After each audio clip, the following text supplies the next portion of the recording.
Hello and welcome to Sticky from the Inside, the employee engagement podcast that looks at how to build stickier, competition-smashing, consistently successful organisations from the inside out. I'm your host, Andy Goram, and I'm on a mission to help more businesses turn the lights on behind the eyes of their employees, light the fires within them, and create tons more success for everyone.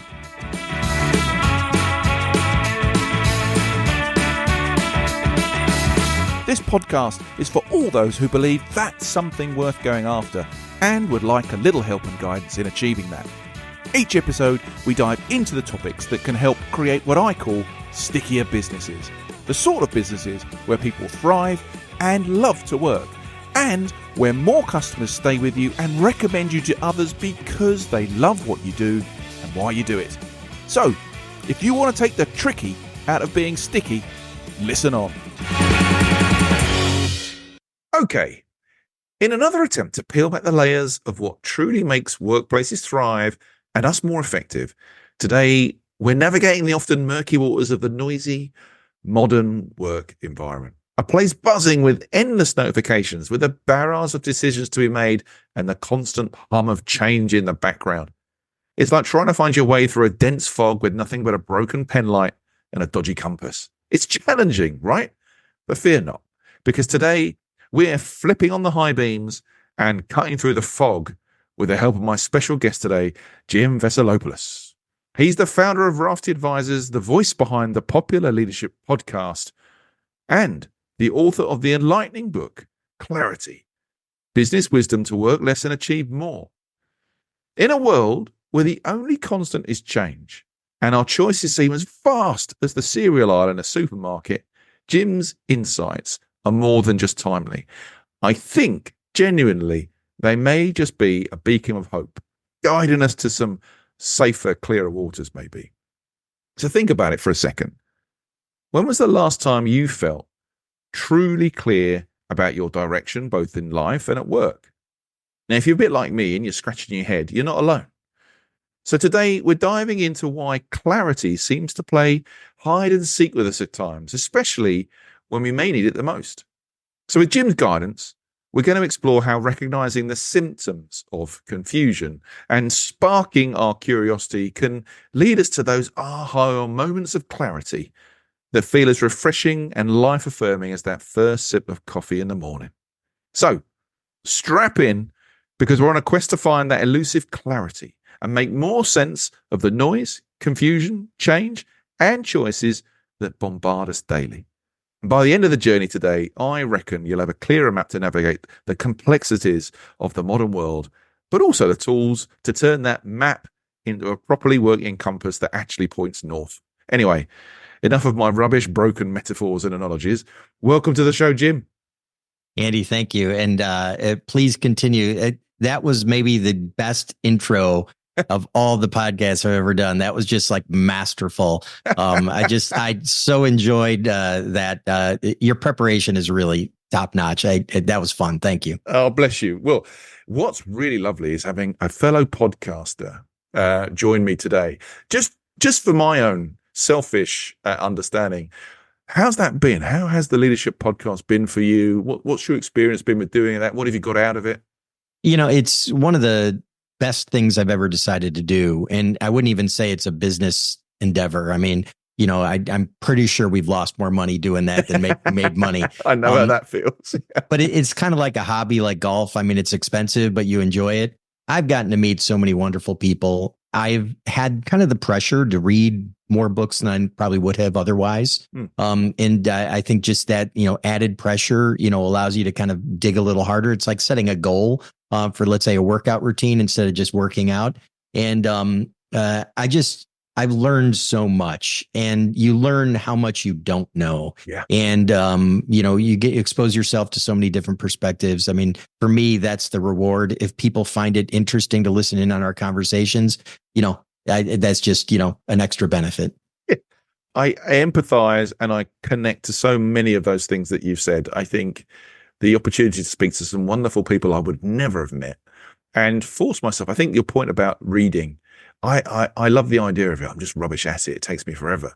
But with a bit of pressure behind you, I've read some amazing things I've never met, and you can never assume what you take for granted somebody else knows, or vice versa. It's fantastic. It's been a great experience for me, and I'm really enjoying having somebody who's, I guess, sitting in the same sort of seat, doing the same sort of thing, but we're going to have a conversation today. So that's Same nice. here. Same here. Let's have some fun. Well, let's look forward to it. Before we get started, Jim, just do me and the listeners a bit of a favor. Can you give us a sort of a potted history of you, your experiences, and what you're up to today? Yeah, I think this is the worst part of the process for me, because I hate talking about me.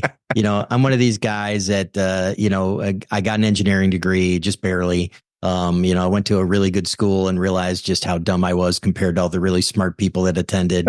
Got out, got a really cool job. The job afforded me exposure to a few things that I didn't plan on, and namely one being the internet very, very early, and ended up seeing opportunities there. I kind of always had an entrepreneurial spirit and saw some opportunities to kind of branch out there and started some businesses. Made a bunch of mistakes with them, but learned a lot. And that kind of informed, kind of the book I wrote, even to many degrees. But was successful enough to build and sell a few businesses along the way, and, do okay. And then, decided to get into this world I'm in now, which is executive coaching and in advising businesses on, trying to help them grow and scale. And, our journeys are always so, strange, and they never quite go the way you plan life to go when you start, but they culminate in something that usually gives you a set of experiences that I think at a certain point in life you say, I have this unique set of experiences and I'd like to share what I've learned. And that's kind of where I am now. Yeah, I think this is what's so great about this medium, is that we get to sort of share a lot of this stuff with each other, and I think it definitely comes back to life experience and human interest, right? Mm-hmm. People love to hear what other people have been up to, and I think some of the best learnings for everybody, not just yourself, come from mistakes. I mean, those are the things where we really find out, why things have gone the way they have, how things tick, and actually, hey, if I had my time again, don't do what I do. Do something different. Let me be that guide. I love that, and I think that's what people relate to the most. Picking up on what you said there about the book, why has the topic of clarity become so important to you? Important enough to sit down and write a book? Well, I think, through all my years of, because some of the companies I had were consulting companies, and now I, do a lot of advising with people, and, so many times I see people, somewhat directionless, and they think they've got direction, but they really don't. And they've got, a lot of clouded thinking, and, you and I, Andy, have clouded thinking when we're thinking about ourselves. It's so much easier to see someone else's clouded thinking. And so I said, what's the process by which I use to help demystify that, to add clarity to the situation? And as I've done probably at other times in my career, where I've just said, listen, I'm having success here. I don't know why. So I, wanted to dig deep into why am I successful at this, so that, then you can teach it. You can relate it to people. You can actually, once you understand the mechanics of something at a very detailed level, you can actually even improve it further. And so, that was kind of a process of curiosity for me. It was also something that I think is so important and embedded in kind of the human condition. And to relate that, I'll just say, like, if you're a parent, there's probably been a moment in time where you're driving the car, and you and your partner are driving the car, and you've got kids in the back seat. And at some point you kind of get a little lost, and the kids are in the back seat, and, they're kind of paying attention. They might be playing a game or doing something, but they pay attention. And as soon as they get that whiff that, the parents may be lost, they say, like, are we lost? They pipe up from the back seat and they say, are we lost? Do we know where we're going? As if, like, they're questioning whether they're in the wrong car with the wrong people. If, is the leadership here doing their job? Because if they're not, I might start looking for a different, car to be in. But, it's so embedded in our psyche to say, like, hey, do we know where we're going?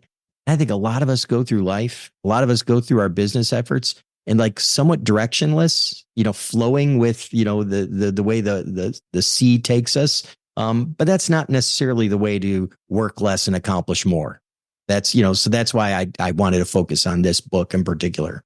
And I think, listening to what you say there, there's a whole bunch of us who, when fronted with that question, do we really know where we're going, will find it really hard to say no. I'm lost. Yeah. We just don't want to do that. We don't feel like the idiot in the room. No. This is what we're doing. We plow on, head down. This is the direction. Before we know it, we're in a swamp, and we've really lost our way. And what I think is really important, what I really want to explore today, is that I don't know. This may sound a bit daft and a bit meta, but researching the book and stuff, it's almost like having a lack of clarity is actually the very issue itself that spawns loads of other issues. Plowing on in the fog, driven by an idea that you think is still valid, but actually is you don't really know what that is half the problem for people, right? To recognize the fact that I haven't got clarity. Yeah, it's so apparent. And, there are people I'll work with and, they come to you and they say like, well, I think I got a marketing issue. I got this issue. I got all kinds of other issues. And, I told someone this last week. I was just like, you have no business strategy, like your monetization strategy. You're going to go out of business. You don't know it yet. Okay. And unless you fix this, you are going to go out of business because the math doesn't add up on what you're doing. And it was such a shock and surprise to them, but it was so absolutely apparent to me. And then, what I had to do is break it down and just say, here's why. And let's take a look at this and let's take a look at that. And it's just like, oh my gosh, now it kind of makes sense. And, once again, I'll preface this by saying it's easy for an outsider to see this stuff. Yeah. I'm not some, magical person who has, better insights than anyone else. But I think it's the effort of saying, how can you as an individual help yourself by taking yourself out of your own head trash and kind of, and here's where I think the meta comment comes in and just saying like, step above yourself, look down upon what's going on and maybe try and see a few of these things on your own. And then perhaps that helps you understand who to seek to get additional help, to say, I'm probably not seeing this area clearly. Maybe I need help with marketing. Maybe I need help with pricing. Maybe I need help with something else. But the reality is the more you can self-diagnose, the more you can step back and assess with a clear mind, the better off you're going to be. And the easier it's going to be for someone else to help you. Yeah. Because none of us are going to get there on our own. If there's one thing I've learned in business, like you think you're going to get there all on your own with no help from anyone else. It's like, good luck with that. It's going to be a tough slog for you. Yeah. That snow blindness thing, I think is real, right? Just can't see the wood for the trees because you're just so in it. Your head down, your backside up, you're plowing through. I mean, when I do the same, maybe it's trying to do some positioning for a business or something, right? Some sort of brand positioning. What do you do? And 10 minutes later, someone's still trying to describe what they do. And you think, well, are you communicating in that way to people who are trying to buy stuff from you? And yeah. And then, it's much easier for us coming in from the outside to see there's no real clarity. There's a lot of stuff you do, but what do you really do? And actually, what do people buy from you and why do they buy from you? And let's get some real clarity on some of these things. Because you're carrying so much stuff with you, right? It's easy for the outsider to come in, I guess you say, clear away the junk and see where the heart stuff is. But sometimes it's really, really hard when you're stuck in it yourself. In all of your experiences, Jim, what have you found that has people, I guess, stumped the most with getting clear or finding clarity? What are the biggest kind of hurdles that you see them kind of faced with that they either unaware of or just can't cross? It's so interesting because, if I could probably say there's one characteristic that helps you avoid that more than any other. Okay. And that would be probably curiosity. But if we were to go back to the obstacle, that keeps us from doing that, it's, probably fear of just asking questions and, and the ease with which we slide into assumptions. Okay. And so we make all these assumptions because it's easier to make an assumption than to actually potentially ask someone and hear something we don't want to hear. Yeah. And so we just assume, and like back to your other statement about like pricing, we get people that have like negotiations with themselves about pricing before they ever even ask a customer. Like, it's like, I think this is priced too high. I think we should lower our price. And I'm like, you could be right. You could be wrong. Let's not just assume it's priced too high. Has anyone said no to the higher price? Well, no, I just don't think we should risk it. I think we should lower our price. It's like, now you're having a full on negotiation with yourself in your mind. That's, just completely, ineffectual. I mean, because the reality is like, let's just go ask someone. And if people start telling us no a bunch, great. We can always lower the price. But let's just not lower it before we have a conversation. And why do we feel that way? Is it our lack of confidence? What is it? And really, the sunlight that kind of fixes a lot of these problems is curiosity. Yeah. And that's kind of a big theme because, curiosity says like, I don't know, let's ask the question. And with curiosity, there's kind of like this innocent level of acknowledgement of, is something that's as old as Socrates. Like, the only thing I know is I know nothing. And so I think there's something really pure about that. And, the more we can return to curiosity, the more we ask the questions that illuminate us and prevent us from making assumptions. That give us that confidence that says, I can ask a tough question and hear the tough answers and responses without fear. I think I probably didn't answer your question great, but that's kind of like the soup that I see around that. I think that's right. I think a willingness to hear what comes back is really, really important, right? Because I think that's one of the biggest blockers is scared of what the answer might be and maybe what work that entails if I hear something. If I can continue to fool myself that this is the solution, then I can just carry on the way we are, which doesn't ever really get to the answer. I also think your point around curiosity is fantastic because even with a group the other week, I muck about in sessions with clients or with, emerging leaders. And on occasions we'll do something, we'll think about ourselves for a bit, right? We'll do a bit of self-awareness stuff. We'll talk about the circle of life and the influences on life. And we'll try and have some conversations with a group that perhaps don't know each other and they're already kind of lowering their water level, trying to understand each other. And, you'll pick out something on like family around the circle of life. And okay, so what's important to you about work? Oh yeah, I do it for my family. And that's the same answer for 5 people on the table. And so we're going to play the 5 why game. And you're going to have to ask the question why 5 times, because I think that curiosity helps you go deeper, deeper, deeper, deeper. And if you can get to 5, you've done a great job, right? Because that, but aside from being annoying for someone like a kid, like a 2-year-old just saying why, if you can get like 2, 3 layers down, all of a sudden, what meant family for one person means belonging for another, which means responsibility for another, which means love for another. We're finding very different answers to the same kind of headline. So that curiosity tool, I think, really helps you get under the layers and get some, I'm going to overuse this word today, I guess some better clarity about what really is at the heart of the issue that you're facing. Yeah. And I think, going back to, let's say, love for other people, I mean, I think like, if you really care, you need to be asking more questions. You need to be asking why. It's when you like just take the surface level response and just is like, okay, I've checked my box. I'm moving on to the next thing. And we've all had that help desk experience where it's just like, you're not listening to me. Stop asking like you're not hearing what I'm saying. And I go back to a story, and I think this might be the most powerful story in the entire book. And I don't mind, ruining this for people. I'm not ruining anything, but I think one of the lessons I learned early on, I was probably maybe 5 years into my professional career, and got a call from my parents that I needed to come home because my dad was sick. As they relayed this story to me, I thought it was just so fascinating. My dad had a history of ulcers. He was an entrepreneur, an immigrant to the United States. And, he worked really hard at, kind of crappy jobs because that's all, you were afforded as an immigrant, and he did that for years. And so he had ulcers and stress that went with that.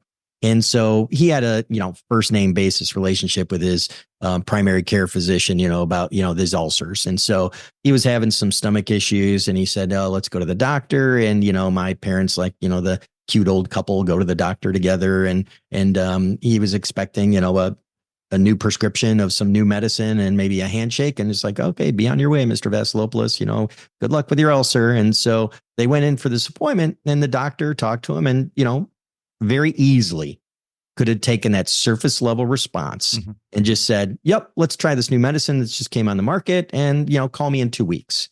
But instead of just assuming that his relation of the symptoms was accurate, what she did was say, okay, I've taken what you've told me. Now I'm going to confirm it. I'm going to confirm it with some empirical data. And I'm going to look at this and make sure that what you're saying matches up with maybe what I'm intuiting, but I need to make sure. So here's like the second set of whys. Okay. So she's asking questions, questioning his narrative. She puts him on the table, pokes her fingers into his abdomen, that thing that like, what are you really doing? Or are you just trying to make me giggle? I don't know what the deal is. And she comes back and she says, well, good news, Mr. Vaselopulos, it's not your ulcer. He's like, oh, relieved, that's fantastic. And she says, but the bad news is you have something that's called a AAA, abdominal aortic aneurysm, and it's rather large. I can feel it.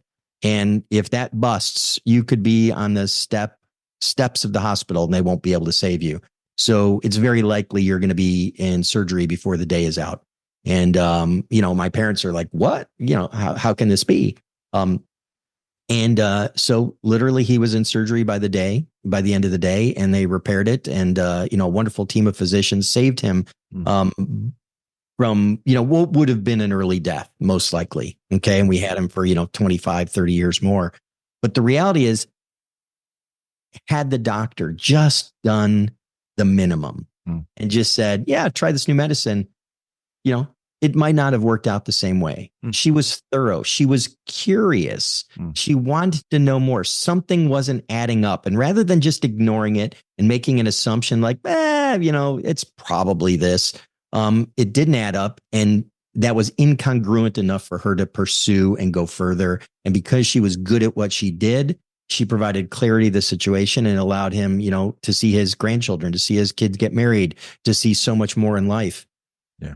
The stakes aren't as high when we're running a business, but, for the parent that's, looking to, put their kid through college, for someone who's looking to buy their first home and start a family, I mean, the stakes are high for us to be responsible in what we do at work. Yeah. And so I think being curious and asking those questions and following incongruencies with, 5 whys or whatever it takes to get to the bottom of something so you can be clear on what's going on is really, really important. Yeah. I think this is now clicking into place because you've used curiosity, we've talked about that, and then listening to the story, you use symptoms a lot, right, within the book to think about this process to get clarity. Can you build on that for me? Sort of like, I can really see the link with the story with your dad now, but as part of the process, the framework, the way that you work with clients now to help them get clarity, what is that symptoms thing? How does that really play a part? Yeah, I think the symptoms in a, I'll preface this and say, like, is my book revolutionary? No, I'm probably regurgitating things people have written about for 2,000 years. I think the way I choose to communicate it is the difference. Yeah. And so what I look at is so many times in business and even with things that are more personal, like medical issues, we get caught up in the symptoms. Okay. And the symptoms derail us. I have a headache. Okay. I have a fever. I have chills. Okay, great. We all know from our personal experiences that chills isn't the problem. The fever isn't the problem. There's an underlying root cause, which could be an infection, could be COVID, could be all kinds of different things. Okay. Addressing the root cause is what's important. In business, though, we get so jammed up on the symptoms. Okay. We get so caught up and then we try and treat symptoms just like with a bunch of analgesics. We try and treat the symptoms and hope the problem goes away, but it's really not going to go away. Okay. So let's take an example like conflict. Okay. We've got conflict in the workplace. Okay. I would compare conflict to like left arm pain. Okay. I've got this strong pain in my left arm and I'm like winded when I go upstairs. Like, you might be headed for a heart attack, like momentarily. Okay. That's a serious issue. The problem isn't left arm pain. The problem is you've got a serious heart issue. You've got something you need to see a cardiologist. Stat. Okay. Well, when we have conflict in the workplace, we go and say, well, let's get some training on conflict management. Yeah. Okay. That's like left arm pain management. It doesn't address the root cause. Why do we have conflict? The same thing could be said for, the just absolute crazy busy lifestyles we have, like, we're being too busy. Well, we need time management. Maybe you don't need time management. Maybe you're not making decisions. Maybe you're saying yes to everything instead of not being responsible as a leader and saying no to things. That's our main responsibility in many cases as a leader, is deciding what not to do.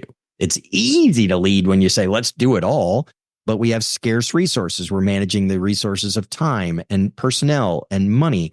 And so we have to be judicious with the decisions we make so we manage our scarce resources efficiently. And so there's so many of these things, and I detail, I think, about 10, symptoms that I think are the most common. They're not all the symptoms, but they're the most common in the book. And I try and walk through them in ways that allow people to identify with maybe a medical condition and how this is what it's like. And so you can kind of personally get a visceral feel for what it's like. And then, what we try and do is put real stories in to say, like, you've probably been in a situation like this where you can identify with it. Like, here's what you think the problem is, but that's not the problem. And like, one of those keys is like, we have a turnover or a retention problem. Okay. That's a symptom of something else. That is not the problem. That is showing up as a symptom of something else. And what we need to do is solve that other problem, the real problem behind that, so that we can actually improve the situation.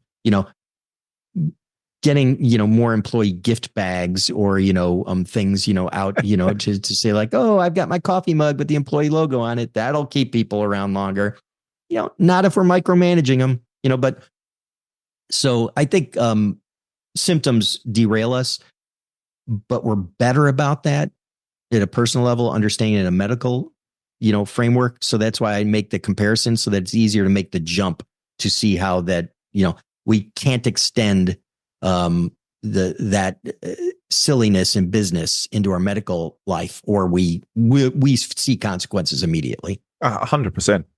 I think it's really interesting as well, because I can hear and feel myself thinking about what you've just said, and hearing experiences, my own, certainly, of things I've done, and maybe some clients that I will have worked alongside. But it's so easy to get into that self-justification cycle of, oh, I've got left arm pain, so therefore I'm going to convince myself it's this. Well, you don't know, mate. You might feel more comfortable convincing yourself that is the case.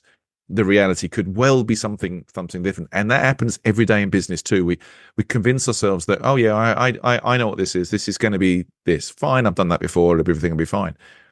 Often that's not the case, right? But I think that's quite a dangerous cycle, that self-justification cycle, right? Well, and it's back to the whole thing we were talking about earlier, which is you're having a conversation with yourself instead of really looking at the situation and trying to gather some information, some facts, having tough conversations with people. We can have entire soliloquies within our own heads, trying to kind of rationalize the situation, but it never goes anywhere positive. And so, like, the one thing I like to laugh about is, like, in sales, a very powerful thing to do is engage people's imagination. Okay. And one thing I got pretty good at in my career was sales. But, the funny thing about imagination is it never goes to the rational middle. It always goes to, unicorns and rainbows or, apocalyptic, situations. Your imagination never goes to like, hey, here's the rational, boring answer, And so I think a lot of times when we're having these conversations within our own head, I mean, we're imagining a future. It's not going to be accurate. Like, when does your imagination go to that, completely rational point of view that's centered and grounded in data and facts and analytical part? It doesn't. And so conversations within your own mind are a bad place to be, which is why, I say you can't get there alone, because otherwise you're having a lot of conversations with yourself. And I guess behind the scenes in all this sort of stuff, I mean, I'm sort of maybe touched a touch on emotions and their hindrance sometimes at finding clarity, but there's a whole bunch of belief system in that as well, right? So trying to find clarity when you're dealing with your own belief system, your own value set, and then a whole bunch of emotions. How do you successfully help clients kind of see through that fog, that mush? And I think, I kind of, let's lay it out in like peeling back layers of an onion. Yeah. Okay. So, the first layer we talk about in the book is the symptoms. Okay. So we peel back see what symptoms are. It's important to recognize them, peel back those. Then we get to what I would call like your real business problems, and it could be like you have a leadership issue, you've got a business model issue, things like that. Some other things that, play into real problems we've got with people. But then the next set is kind of this area where a lot of information, this is where the real power comes in, is we have issues like context. Like people are always looking for the right answer. And like every article you read on the internet is like, 5 ways to do this.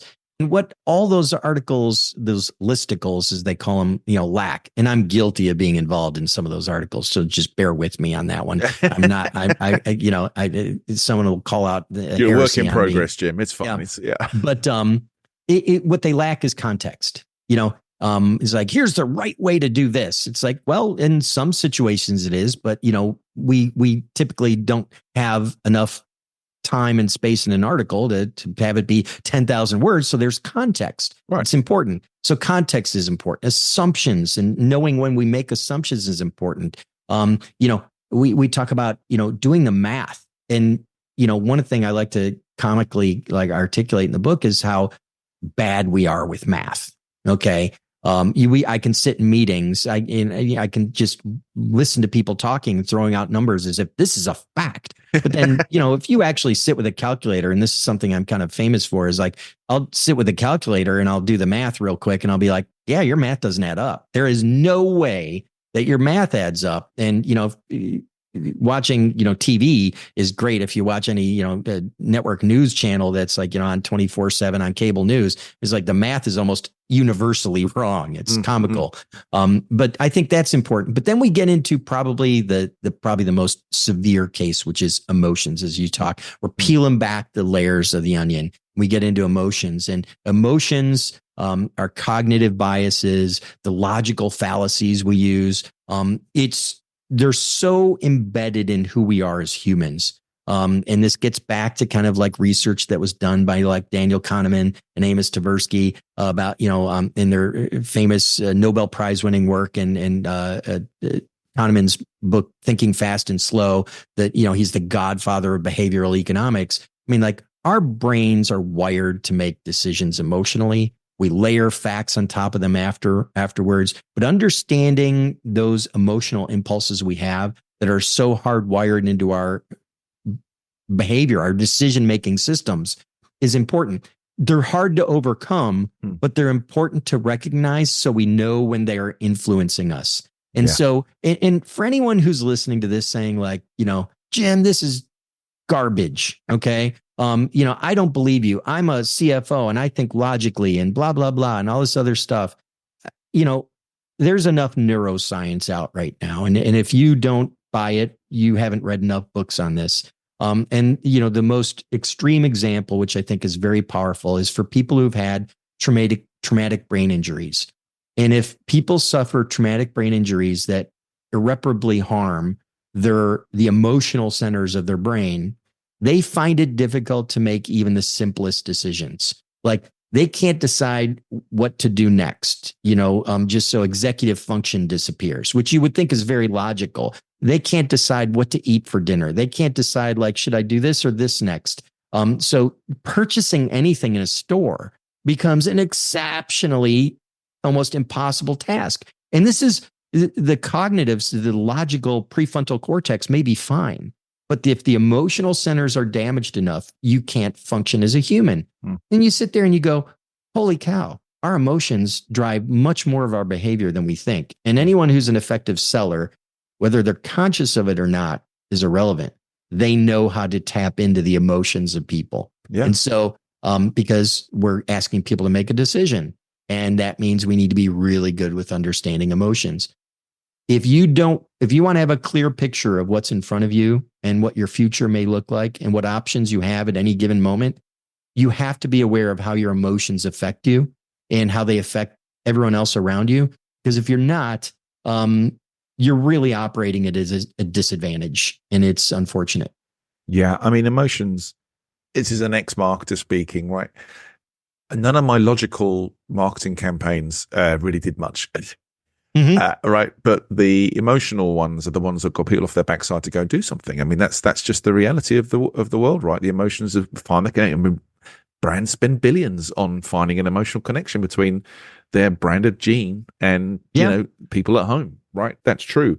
I also think it's really interesting when we're dealing with business and we're dealing with the tough stuff of business, people will often sort of say, "Well, just park the emotion, just focus on the logic." I don't know many people that can just park the emotion successfully, right? I mean, I think you have to process that stuff. I think to your point, being aware of the emotional stuff is really, really important. Processing it and understanding that thought is also really, really important if you want to be able to try and make a logical decision off the back of it. If you try and ignore it and just suppress it, it's going to be there like a nagging little what's it in the back of your head for goodness knows how long. So emotions influence us on this stuff. I think they can really, really cloud us. I think to your point, it's excellent about just recognizing that trigger when you're thinking in a certain way. Well, what's that saying? Why is it trying to protect me or influence me in a certain way? What baggage have I got to kind of like get rid of to help me make this decision? I think that stuff's absolutely fantastic. One of the other things I know that you're keen to try and help people with is the prioritization of what to do and focus on the things that actually really, really matter. But also, I think you use sequencing, right, or timing. So the combination of prioritizing, really focusing on the things that matter in that sense, but then knowing when to kind of do something with them. That's exactly right. Talk that to me, because I reckon we sometimes just leap to conclusions. Oh, we've done a bang, we'll go do this, and then we'll shoot off and go and do something like that. This is a different kind of approach.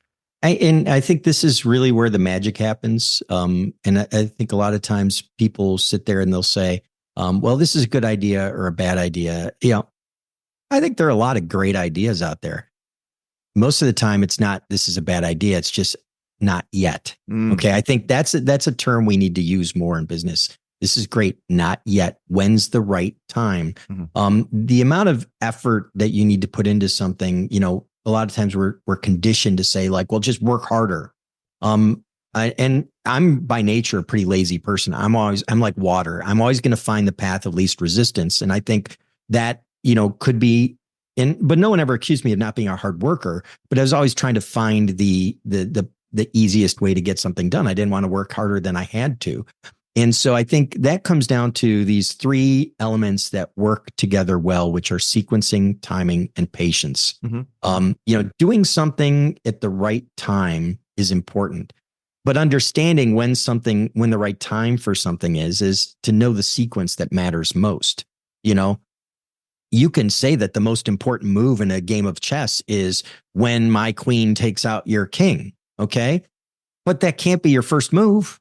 Okay. It's not your first move. There are a lot of other moves that set that up that are important.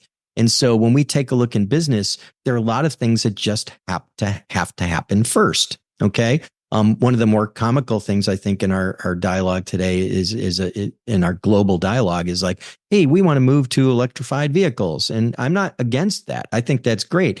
Where are we going to charge them? Yeah, exactly. We may need to solve that first. I'm just saying, it's just something. I'm not saying I'm against, electrified vehicles. All I'm saying is like, we may need to figure out some of these other problems first. Otherwise, we create new problems that might be harder to solve.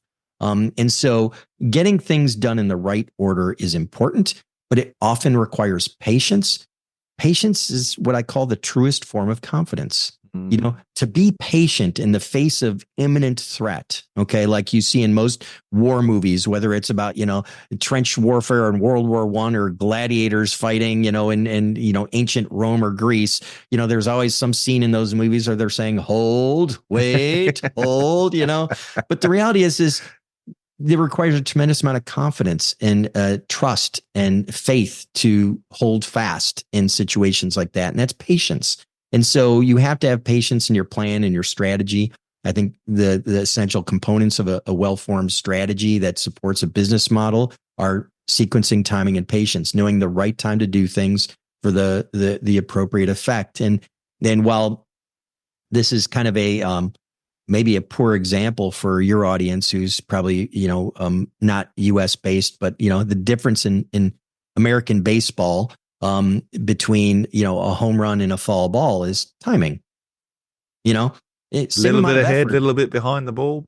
Yeah, same amount of effort. And you could say the same thing in golf. It's the something that's down the middle of the fairway or shanked out of bounds is a little bit of timing. And so it's same amount of effort. And so what we're trying to do is say, how can we use timing to work less, achieve more? How can we get the timing right? And that requires often an amount of patience that requires a lot of confidence in what we're doing. And confidence can be rational, but don't forget that confidence is one of these things that's very emotional too. You kind of either feel confident or you don't. We can do a spreadsheet and rate the pros and cons of something and say, here's why I believe I should be 43% confident this is going to happen. But confidence is a feeling. And that's, gets back to this whole thing in emotions. But sequencing, timing, and patience, knowing the right order to do things, knowing the right time to do things, and having the patience to stick with that as a plan is essential to, kind of the subtitle of the book, which is the business wisdom to work less and achieve more.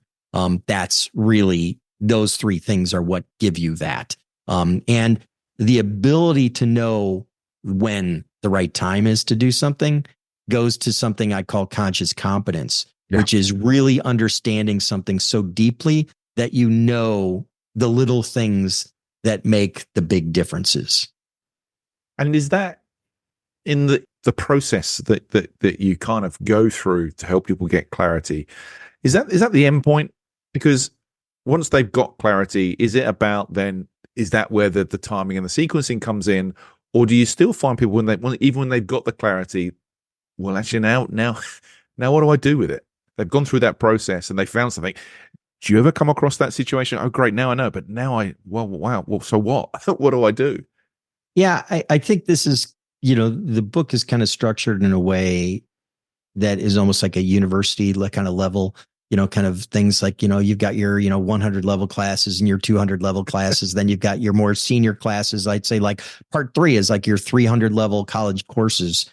And then, part 4 is, maybe a little bit of a graduate degree, the sequencing, timing, and patience. And then, the part 5 is like your PhD, which is, we want to really understand the nuances that make the big differences, the conscious competence. Like when you have conscious competence in the topic, you're not just good at what you do, you understand why you're good. You can actually go forward and teach. You can say like, here's why this small little insertion of this word right now will make an enormous difference in your sales pitch, or why just being silent and being patient and not continuing to speak is your best tool towards getting to your objective. And so that conscious competence is really great. And then, what I kind of try and tell people at the end is like the business wisdom is putting it all together.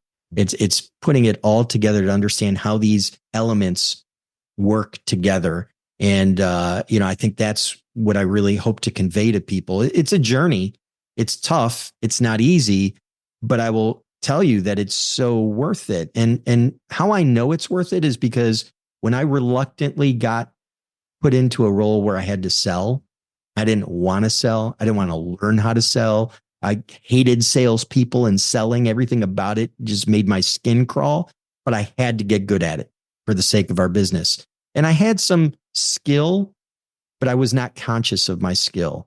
And as I leaned in and became very conscious of what I was doing so that I could actually teach others, I found I could work so much less and accomplish so much more than I ever imagined. So I actually got pretty close to that Tim Ferriss 4-hour work week. By the end, what I was doing was I could do what I used to do in like 50 or 60 hours a week in 6 hours a week. Wow. And the rest of the time I was just using to like learn more, do fun things, start a podcast, all kinds of other crazy stuff.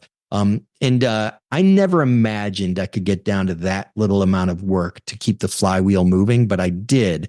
But it was because I became very conscious of what moved the needle and what didn't. Anyone can do that with any discipline. It just takes a level of humility and curiosity that, aren't common. Yeah. I love that. I mean, that's a strong link to sort of self-awareness for me, I think you can really, once you've got great self-awareness, go do something with that, right? And everything else really starts to kind of fall into line beautifully. Jim, this has been like the quickest episode in my life. It feels like it's just kind of like flown by. And so we've come to the part in the show I call sticky notes, right? I'm a lazy man. I'm looking for you to summarize all the learning, right? I'd like you to try and summarize for me. So if you're trying to help somebody really bring some clarity to the situation, what 3 bits of advice would you give them that you could stick on 3 sticky notes, my friend? Yeah, I'd say based on our discussion today, I'd say, always be curious. Okay. Always be curious, and, recognize the limitations of what you know. I think that's, one strong point there. I'd say another strong point is don't have conversations with yourself.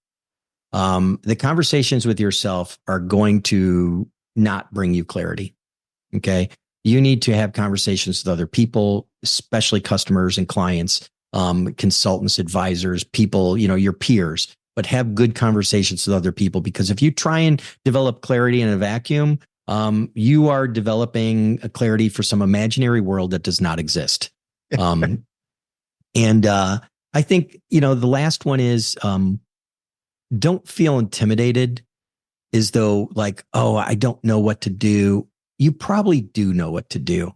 Maybe you don't know the right order or the right exact, time to do something, but you can figure that out too. There's nothing magical about guys like me. Okay. The reality is you probably know a lot of this stuff. You just have to be open-minded and willing to ask yourself and ask others tough questions and really be observant about your world.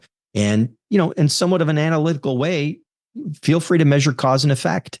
Look to develop your conscious competence, because the benefits are exceptional once you get there.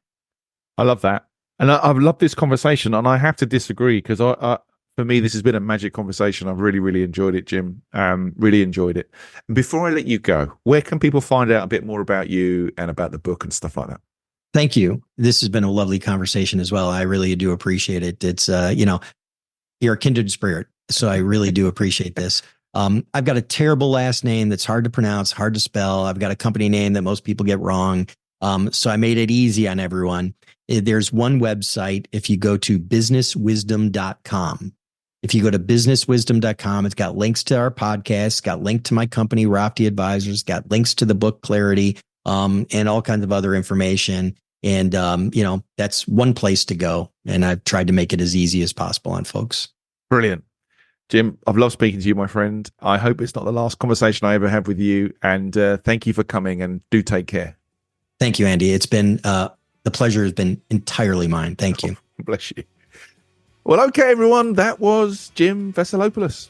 And if you'd like to find out a bit more about him or any of the things that we've talked about today, please check out the show notes.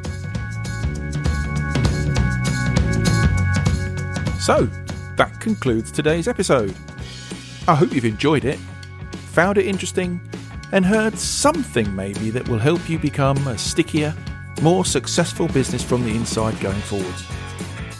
If you have, please like, comment, and subscribe. It really helps. I'm Andy Goram, and you've been listening to the Sticky from the Inside podcast. Until next time, thanks for listening.